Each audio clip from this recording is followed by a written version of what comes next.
ദൈവനാമം മഹത്വപ്പെടുമാറാകട്ടെ. കുഞ്ഞുങ്ങൾക്ക് കഥ ഇഷ്ടമാണല്ലോ. നാം ഈ ദിവസങ്ങളിൽ ഇസ്രായേൽ മക്കളെ മിസ്രയീമിൽ നിന്ന് വിടുവിച്ച് കൊണ്ടുപോകുന്നതിന് വേണ്ടി ദൈവം മിസ്രയീമ്യരുടെ ഇടയ്ക്ക് നടത്തിയതായിട്ടുള്ള ബാധകളെക്കുറിച്ച് നാം പഠിച്ചുകൊണ്ടിരിക്കുകയായിരുന്നല്ലോ. 8 ബാധകളെക്കുറിച്ച് നമ്മൾ പഠിച്ചു. ഇന്ന് നമുക്ക് 9ാമത്തെ ബാധയെക്കുറിച്ച് പഠിക്കാം. അതിനു മുമ്പായിട്ട് നമുക്കൊരു വാക്യം പഠിക്കാം. പുറപ്പാട് പുസ്തകം 11-ാം അധ്യായത്തിൻ്റെ 3-ാം വാക്യം. യഹോവ മിസ്രയീമ്യർക്ക് ജനത്തോട് കൃപ തോന്നുമാറാക്കി. വിശേഷാൽ മോശ എന്ന പുരുഷനെ മിസ്രയീം ദേശത്ത് ഫറവോൻ്റെ ഭൃത്യന്മാരും പ്രജകളും മഹാശ്രേഷ്ഠനായി വിചാരിച്ചു. വാക്യം ഒന്നും കൂടെ പഠിക്കാം കേട്ടോ. യഹോവ മിസ്രയീമ്യർക്ക് ജനത്തോട് കൃപ തോന്നുമാറാക്കി. വിശേഷാൽ മോശ എന്ന പുരുഷനെ മിസ്രയീം ദേശത്ത് ഫറവോൻ്റെ ഭൃത്യന്മാരും പ്രജകളും മഹാശ്രേഷ്ഠനായിട്ട് വിചാരിച്ചു. നമുക്ക് 9ാമത്തെ ബാധയെക്കുറിച്ച് നമുക്കിന്ന് ചിന്തിക്കാം. 9ാമത്തെ ബാധ മിസ്രയീം ദേശത്ത് സ്പർശിക്കത്തക്ക ഇരളായിരുന്നു. 3 ദിവസത്തേക്ക് കൂരിരുട്ടുണ്ടായി. 3 ദിവസത്തേക്ക് ഒരുത്തൻ കണ്ടില്ല. ഒരുത്തനും തൻ്റെ സ്ഥലം വിട്ട് എഴുന്നേറ്റതുമില്ല. എന്നാൽ ഗോശൻ ദേശത്ത് മാത്രം അവിടെ സ്പർശിക്കത്തക്ക ഇരുട്ടുണ്ടായില്ല. ഫറവോൻ പറഞ്ഞു, നിങ്ങൾ പോയി യഹോവയെ ആരാധിക്കുക. എന്നാൽ നിങ്ങളുടെ ആടുകളും കന്നുകാലികളും ഇവിടെ നിൽക്കട്ടെ. അപ്പോൾ മോശ പറഞ്ഞു, ഞങ്ങളുടെ മൃഗങ്ങളും ഞങ്ങളോടുകൂടെ പോരണം. ഒരു കുളമ്പ് പോലും പിമ്പിൽ ശേഷിപ്പിച്ചുകൂടാ. ഞങ്ങളുടെ ദൈവമായ യഹോവയെ ആരാധിക്കേണ്ടതിന് അതിൽ നിന്നല്ലോ ഞങ്ങൾ എടുക്കേണ്ടത്. ഏതിനെ അർപ്പിച്ച് യഹോവയെ ആരാധിക്കണമെന്ന് അവിടെ എത്തുവോളം ഞങ്ങൾ അറിയുന്നില്ല. അങ്ങനെ മോശ പറഞ്ഞു, ഞങ്ങളും ഞങ്ങളുടെ കുഞ്ഞുകുട്ടികളും ഞങ്ങളുടെ മൃഗങ്ങളും ഞങ്ങളോടുകൂടെ പോരും എന്ന് പറഞ്ഞു. അപ്പോൾ ഫറവോൻ വീണ്ടും തൻ്റെ ഹൃദയത്തെ കഠിനമാക്കി. അപ്പോൾ അവരെ വിട്ടയപ്പാനായിട്ട് അവന് മനസ്സ് വന്നില്ല. അപ്പോൾ ഫറവോൻ അവനോട്, എൻ്റെ അടുക്കൽ നിന്ന് പോകാൻ ഇനി നീ നിൻ്റെ മുഖം കാണാതിരിപ്പാൻ സൂക്ഷിച്ചു കൊള്ളുക. എൻ്റെ മുഖം കാണുന്ന നാളിൽ നീ മരിക്കുമെന്ന് പറഞ്ഞു. മോശ പറഞ്ഞു, നീ പറഞ്ഞതുപോലെ ആകട്ടെ, ഞാൻ ഇനി നിൻ്റെ മുഖം കാണുകയില്ല എന്ന് പറഞ്ഞു. അത് കഴിഞ്ഞ് മോശ അവിടെ നിന്ന് പോയി. മോശ പറഞ്ഞു, ഇനി ഒരു ബാധ കൂടി. യഹോവ മോശയോട് പറഞ്ഞു, ഒരു ബാധ കൂടി മിസ്രയീമിൽ മേൽ വരുത്തും. ആ ബാധ മറ്റുള്ള ബാധയേക്കാളെല്ലാം വളരെ ഭയങ്കരമായിരിക്കും എന്ന് പറഞ്ഞു. അങ്ങനെ അപ്പോൾ അത് മോശ ഫറവോനോട് പറഞ്ഞു. പക്ഷേങ്കിൽ ഫറവോൻ്റെ ഹൃദയം കഠിനപ്പെട്ടു. മോശ പറഞ്ഞെന്നാൽ, യഹോവ ഇപ്രകാരം അരുളി ചെയ്യുന്നു, അർദ്ധരാത്രിയിൽ ഞാൻ മിസ്രയീമിൻ്റെ നടുവിൽ കൂടെ പോകും. അപ്പോൾ സിംഹാസനത്തിലിരിക്കുന്ന ഫറവോൻ്റെ ആദിജാതൻ മുതൽ തിരുങ്കല്ലിലിരിക്കുന്ന ദാസിയുടെ ആദിജാതൻ വരെയും മിസ്രയീം ദേശത്തുള്ള കടിഞ്ഞൂലൊക്കെയും മൃഗങ്ങളുടെ കടിഞ്ഞൂലും എല്ലാ കടിഞ്ഞൂലുകളും ചത്തുപോകും. മിസ്രയീം ദേശത്ത് മുമ്പൊരിക്കലും ഉണ്ടായിട്ടില്ലാത്ത ഇനി ഉണ്ടാകാത്ത വലിയൊരു നിലവിളി ഉണ്ടാകും. അതായിരുന്നു 10ാമത്തെ കടിഞ്ഞൂൽ സംഹാരമായിരുന്നു. അപ്പോൾ ഫറവോനോട് പറഞ്ഞതാണ്. എന്നാൽ ഫറവോൻ തൻ്റെ ഹൃദയത്തെ വീണ്ടും കഠിനമാക്കി. എന്നാൽ യഹോവ മിസ്രയീമ്യർക്കും ഇസ്രായേൽക്കും മധ്യേ വ്യത്യാസം വയ്ക്കുന്നു എന്ന് നിങ്ങൾ അറിയേണ്ടതിന് ഇസ്രായേൽ മക്കൾ യാതൊരു മനുഷ്യൻ്റെയും മൃഗത്തിൻ്റെ നേരെ ഒരു നായ് പോലും നാവ് അനക്കുകയില്ല. അപ്പോൾ നിൻ്റെ ഈ സകല ഭൃത്യന്മാർ എൻ്റെ അടുക്കൽ വന്ന്, നീ നിൻ്റെ കീഴിലിരിക്കുന്ന സർവ്വജനവും പുറപ്പെടുക എന്ന് പറഞ്ഞ് എന്നെ നമസ്കരിക്കും. അതിൻ്റെ ശേഷം ഞാൻ പുറപ്പെടും. അങ്ങനെ അവൻ ഉഗ്രകോപത്തോടെ ഫറവോൻ്റെ അടുക്കൽ നിന്ന് പുറപ്പെട്ടു പോയി. ഫറവോൻ പറഞ്ഞു, നീ ഇനി എൻ്റെ മുഖം കാണുകയില്ല എന്ന് പറഞ്ഞു. അപ്പോൾ മോശ പറഞ്ഞു, ഇനി ഞാൻ കാണുകയില്ല. കാരണം കർത്താവ് പറയുന്നുണ്ട്, ഒരു ബാധ കൂടി നിൻ്റെ മേലയക്കും. അത് നിൻ്റെ മേലും ദാസിമാരുടെ മേലും മൃഗങ്ങളുടെ മേൽ വായിക്കും. കാരണം എന്താണെന്ന് വെച്ചാൽ മിസ്രയീം ദേശത്തിലുള്ള കടിഞ്ഞൂലുകളെല്ലാം നശിച്ചു പോകും. എന്നാൽ ഇസ്രായേൽ മക്കൾക്കും മിസ്രയീം ദേശത്തും തമ്മിൽ ദൈവം വേർതിരിക്കും. ഇസ്രായേൽ മക്കളുടെ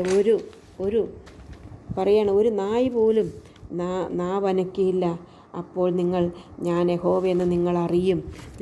നിങ്ങൾ ജനത്തെ പറഞ്ഞു വിടും എന്ന് മോശ പറഞ്ഞു. അങ്ങനെ ലാസ്റ്റിൽ ഇസ്രായേൽ മക്കളോട് മോശ പറഞ്ഞു, അവർക്ക് വേണ്ടി ഒരു വഴി മോശ പറഞ്ഞു കൊടുത്തു. അത് ചെയ്യാനായിട്ട് അവർ പറഞ്ഞു. അങ്ങനെ രാത്രിയിൽ മിസ്രൈമിൻ്റെ നടുവിൽ കൂടി കടന്നുപോയി അർദ്ധരാത്രിയിൽ സിംഹാസനത്തിലിരുന്ന ഫറവോൻ്റെ ആദിജാതൻ മുതൽ കുണ്ടറയിൽ കിടന്ന തടവുകാരൻ്റെ ആദിജാതൻ വരെയും മിസ്രൈം ദേശത്തിലെ ആദിജാതന്മാരെയും മൃഗങ്ങളുടെ കടിഞ്ഞൂലുകളെയും സംഹരിച്ചു. ഫറവോനും ഭൃത്യന്മാരും രാത്രിയിൽ എഴുന്നേറ്റു. മിസ്രൈമിൽ വലിയൊരു നിലവിളി ഉണ്ടായി. ഒന്നും മരിക്കാത്ത ഒരു വീടും ഉണ്ടായിരുന്നില്ല. അപ്പോൾ ഫറവോൻ മോശയുടെ അഹ്റോനെ രാത്രി വിളിപ്പിച്ചു. നിങ്ങൾ ഇസ്രായേൽ മക്കളുമായി പുറപ്പെട്ട് നിങ്ങൾ പറഞ്ഞതുപോലെ യഹോവയെ ആരാധിപ്പിൻ, എന്നെയും അനുഗ്രഹിപ്പിൻ.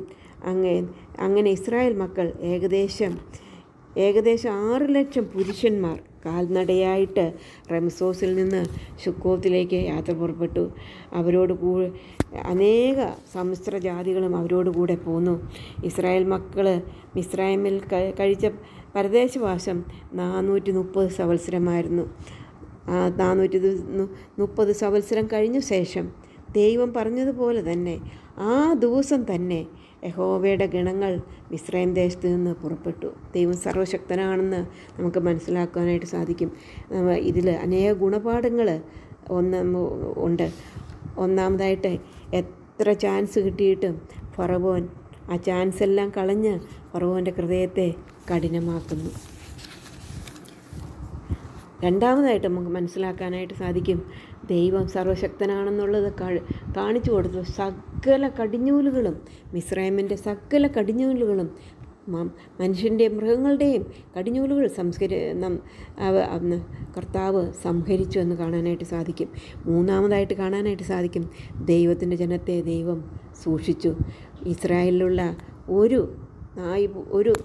ഒരു കുഞ്ഞു പോലും, ഒരു നായ് പോലും നശിക്കാതെ വണ്ണം, യാതൊരു മനുഷ്യൻ്റെയോ മൃഗത്തിൻ്റെയോ നേരെ ഒരു നായ് പോലും നാവനക്കാതെ വണ്ണം ദൈവം ഇസ്രായേൽ മക്കളെ സൂക്ഷിച്ചു എന്നുള്ളത് നമുക്ക് മനസ്സിലാക്കുവാനായിട്ട് സാധിക്കും. ആ ദൈവത്തിൻ്റെ പ്രൊട്ടക്ഷൻ മൂന്നാമതായിട്ട് നമുക്ക് കാണാനായിട്ട് സാധിക്കും. അങ്ങനെ 10 ബാധകൾ വരുത്തിയാണ് ദൈവം മിസ്രൈമിൽ നിന്ന് തൻ്റെ ജനത്തെ ആ ബാധകളിൽ നിന്ന് രക്ഷിച്ച് മിസ്രൈമിൽ 10 ബാധകൾ വരുത്തിയാണ് തൻ്റെ ജനത്തെ ദൈവം രക്ഷിച്ചതെന്ന് മനസ്സിലാക്കുവാനായിട്ട് സാധിക്കും. അവസാനമായിട്ട്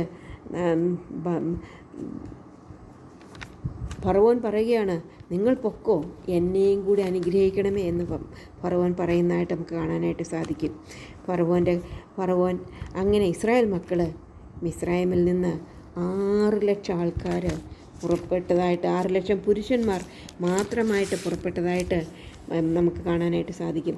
നമുക്ക് ആറാമതായിട്ട് കാണാനായിട്ട് സാധിക്കുന്നത്, ദൈവം പറഞ്ഞ ദിവസം തന്നെ അവർക്ക് 430 സംവത്സരം അവർ പരദേശികളായിട്ട് വസിക്കുമെന്ന് പറഞ്ഞിട്ട് ആ 430 സംവത്സരം കഴിഞ്ഞ ആ ദിവസം തന്നെ യഹോവയുടെ ഗണങ്ങളൊക്കെയും മിസ്രൈം ദേശത്ത് നിന്ന് പുറപ്പെട്ടതായിട്ട് കാണുന്നു. ദൈവം എത്ര സർവശക്തനാണെന്നുള്ളത് ഇസ്രായേൽ മക്കൾക്കും ദൈവം വെളിപ്പെടുത്തി കൊടുത്തു. നമുക്ക് പ്രാർത്ഥിക്കാം.